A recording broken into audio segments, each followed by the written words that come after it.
Here we go. Indiana Hoosiers Live 22. Brad, we're back. Another week. And we didn't get to talk Indiana football last week because we were sprung with the announcement of Darren DeVries being the head coach of Indiana basketball. That sprung a 2.5 hour Indiana basketball conversation. You guys can check that out on the Indiana or the Voice of College Football Indiana YouTube channel under the live tab. The whole conversation will be there. Everything else was cut up into clips. But yeah, Brad and I originally started Sigs Inside Indiana Football Podcast. We love talking Indiana football, and that's what we're going to do today. And so, Brad, no news is good news when it comes to spring football, especially when there's not practice going on. So there really isn't a ton going on with Indiana football. Where is your head at in terms of how they look this spring? I think it's exactly what you said. I think no news is good news for when you're a playoff contender, which is where Indiana's at as a program. I would say just from here on out, like once you make one, you're just a playoff contender until proven otherwise. I mean, it's expanded to 12, so yeah, go figure. Yeah, I think they look cool. All we really got is the highlight videos. Like obviously we're not at camp, so it's really all speculation. So I mean, we could talk about the rooms and stuff like that. Like who do we want to break out? But obviously we're really not going to see it until they play the spring game on Big Ten Network. So we're really not going to see who's getting the snaps, who's not. I think it's cool seeing the clips though. Social media team's doing a great job. Saw Charlie Becker make a play, like some low name guys that are flashing Hosea Wheeler, who's kind of a big Sigs Inside guy. If you guys don't know, like, yeah, we're calling this right. It's Indiana Hoosiers Live, Sigs Inside football segment. Yeah, is that kind of what we're going with from here on out? Yeah, we're still working on the branding, on the naming. It's on like the, it's like a podcast within a podcast. It's like Inception. Is anybody? No. Yeah. It's like a podcast. Yeah, it's Inception, basically. I think kind of going back to no news is good news. And there was a little bit, like last week, we got some pressers. We got Aiden Fisher, Amari Farrell, Elijah Surratt, and Carter Smith all spoke to the media. We'll break those down in a second. But when you look at, say, a team like Georgia, who made headlines for all the wrong reasons last week, and Mark Rogers, the guy who runs the Voice of College Football, the main channel, put out a video about that with arguably the most out-of-pocket intro I've ever seen to a video, but go check that out. He put out a video on that. But when you look at the problems that a team like Georgia's having, or maybe you think about what the portal speculation could be, or kind of what conversations could be like this time around spring, because a lot of times if there's a lot of smoke and a lot of fire, it's usually not good. And so the fact that there's really nothing going on, especially in a week where like the entire university was on spring break last week, there was no practice. Yeah. So we shouldn't be getting any new news. Now, the good thing for us being the Indiana football show is that because of all the basketball talk last week, we didn't talk about any of the football news from last week. So that's all we have to roll over. Is that the smoke this week now? Exactly. I mean, I guess it's good news. Like I think we've talked about it before. I forget if it was on this live show or not, but really the only, like when we broke down kind of the rooms in terms of what we're expecting, like the real only room that where it's like man, I wish I had kind of eyes on it, would be the D linemen. Would be the one group that would be like, okay, I really want to just see kind of who's flashing over there. Besides that, I feel like everything's kind of like probably going to be anticipated, like what's going to be on paper.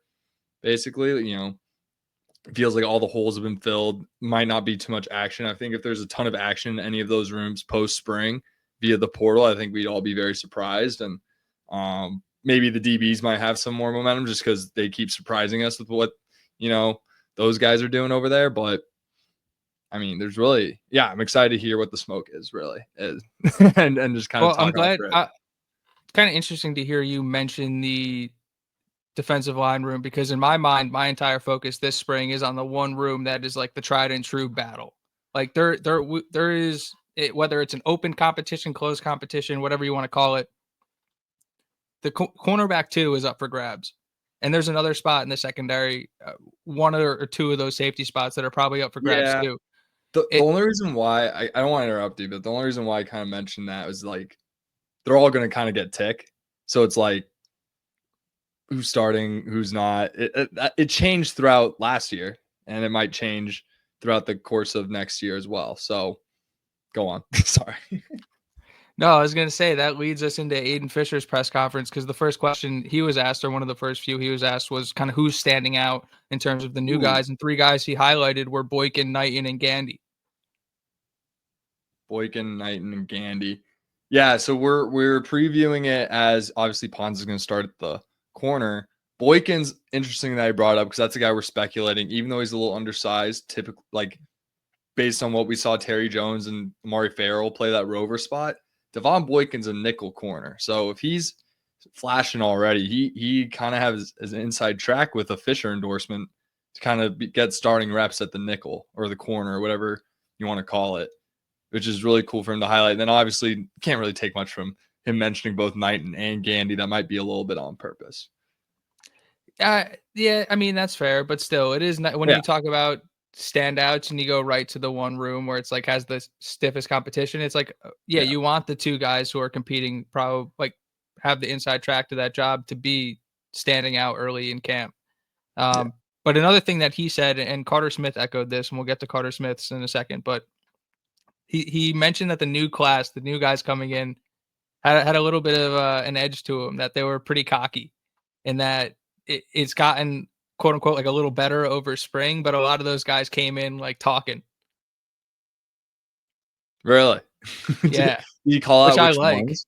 Like, No, he I could didn't. see He said Merrick just he being I'm obviously speculating here, but I could see Merrick just him being so massive coming into it, like him just kind of being a well, talker a little bit. the rooms, the position rooms are like the offense and the defense really aren't interacting inside of practice. The position groups are really the ones interacting. So it's interesting to see, kind of speculate who he could have been talking about. But he wasn't the only one to say that the new class had a little bit of an edge to him. And that's exciting. You want your guys to come in and think they're the shit. And now like they're going to find out that he's like, it's a little bit different. You get that reality check. And that's a direct quote from Fisher where like you were the one, you were the guy, and now you're the 4, and you have to embrace that. And it's really like he said, seeing the growth mindset take over and kind of watching that happen throughout the offseason and into spring. That's been really exciting for him. And then obviously they still have a long way to go. But yeah, it's he said it was reality check season for a lot of those guys. Is he specifically just talking about the freshmen, or is he talking about, or I mean, the O lineman, or is he talking What? about? No, no, this is Aiden Fisher. Oh, I thought you said Carter Smith for a second there. I No, I swear said you said. sorry. No, I said Carter Smith echoed the same sentiment. No, that Okay. was Fisher. Okay, so it's everyone. It's even. Okay, so that's cool. You like that. I think that's what Cignetti probably looks for. They seem like that's Yes. kind of you. They always say the team takes on the personality of the head coach. What do people call Cignetti? They call him cocky. Just a talker. He brought a bunch of talkers. If we're that asshole team that's just talking to all these guys when we're playing, I would love that. I would love to be the team that they all hate us because we're just a little bit chippier than them. I would love for that to be my team because you always hate that team, but like you also wish the back of your mind that that's your team. Yeah, Is I guess what? I want that in my football players. And I'm not saying that Byron Baldwin Jr. is one of these guys coming in talking, but going back to something I wrote for Key Sports Network last summer when Baldwin first committed to Indiana, he said that's a part of his game. Like he likes to talk and he likes to get chippy and he likes to be like in the mess. And those are the types of guys that Indiana is looking to bring in. You need that mean, nasty edge in the football. Football's not a nice game. yeah. Like you can be the nicest guy in the world off the field, but that's going to get you hurt on the field. Like you got to play the game with violence, and you need guys who have that edge to them. And so I like the fact that a lot of these guys maybe they need to be like reminded a little bit of what this next level of football looks like. But I want all my guys coming in thinking they can dominate. If we're gonna catch Oregon, Ohio State, Penn State, and then I'll throw in Michigan consistently. We're gonna need guys like that. If we're gonna be part of that, 5, because it's a clear like in the Big Ten hierarchy, it's a clear 4 that are just kind of the big dogs, and then the 5th spot's really up for the grabs right now.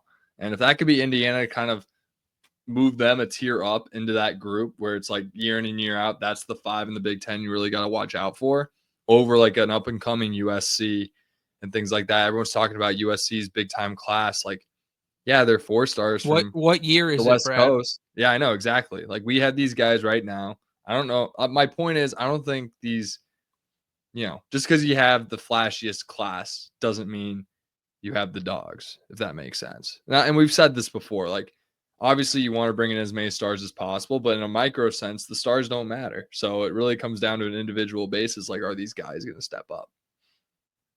100%. And that's why having Fisher back is so important. And he was asked about why he came back and talked about his motivation of why he felt like he needed one more year at Indiana. And he really just said that, and it especially felt it after the Notre Dame game, but he just had more to give. Like he felt like there was just a part of him that left something out there and he needed to come back.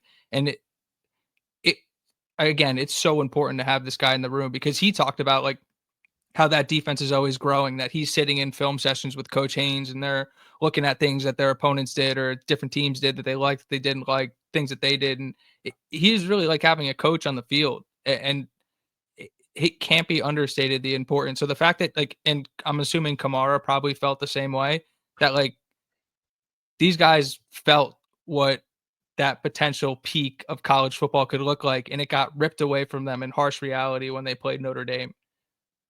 But they weren't like if you watched the full game and didn't just check out at halftime and listen to ESPN, like they weren't just completely overmatched in that game. Like they found themselves late in that third quarter, and you could start to see like it wasn't disappointment, more so frustration to the fact that like we didn't play our best and we know we can play with those guys, and in a weird way it gives you confidence. So to have that guy coming back and feel like he left something out there after having 108 tackles or whatever he had and absolutely dominating every level of the field, like can't overstate how important that is enough. Yeah, I think I'm going to echo the sentiment where it's definitely being talked about in this group going into spring that, hey, like we got outplayed for 3 quarters against Notre Dame. That fourth quarter, we kind of found ourselves and got comfortable into the game. Make that a 2-hour long game. Who knows what happens?